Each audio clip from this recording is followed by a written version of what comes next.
We are here today with Kim Conte. Kim, why don't you tell us a little bit more about what you do here at the parish?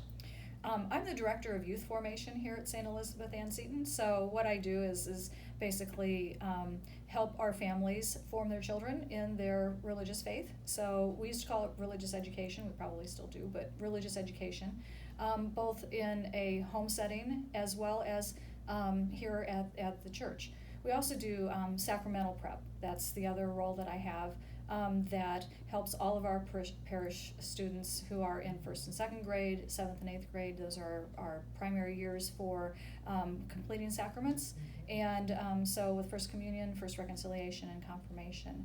And so I help out with that. Among other things, whatever anybody asks me to do, there's always those extra things as well. But those are my primary responsibilities.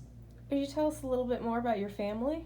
My family is I have a husband we've been married for 33 years this October, and his name is Steve. And then I have two sons, Andrew and Michael. And Andrew is 27 years old, and Michael is 22 years old. Who do you think has been the biggest influence on your faith life?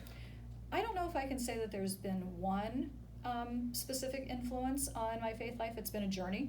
Like everybody, it's been a journey. And so, starting out, God and I have had a really great relationship all along, even when I was little. So it was just a matter of trying to find a home, I think, for my faith.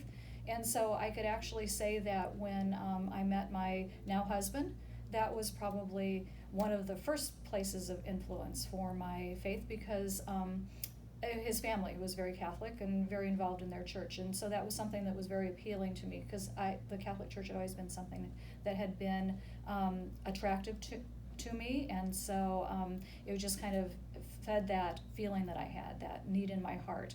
And so eventually, right before we got married, I joined the Catholic Church, and so it was really part of his influence and his family's influence from there.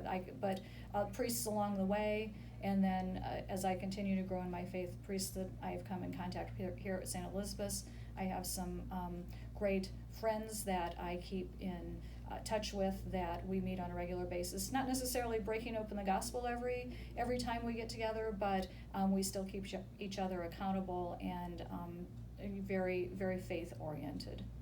And what is your favorite way to pray?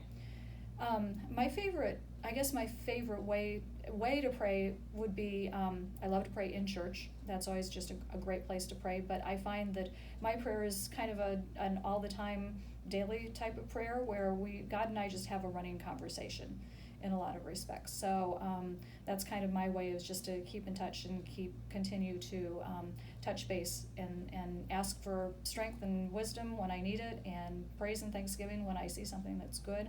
My favorite prayer is the Our Father. So I reach for that a lot because I think it's just so well-rounded, and I think it's one of those prayers that, that was the one that Jesus gave us. That was the one that he gave the disciples. So that's the one that kind of covers everything as far as God being the Father, and also Thanksgiving and asking, and it's very well-rounded. Plus I love when we're saying it at church because I like to close my eyes and hear the community praying it together. It's just kind of an amazing feeling for me. Well, thank you so much. Once again, this is Kim Conte.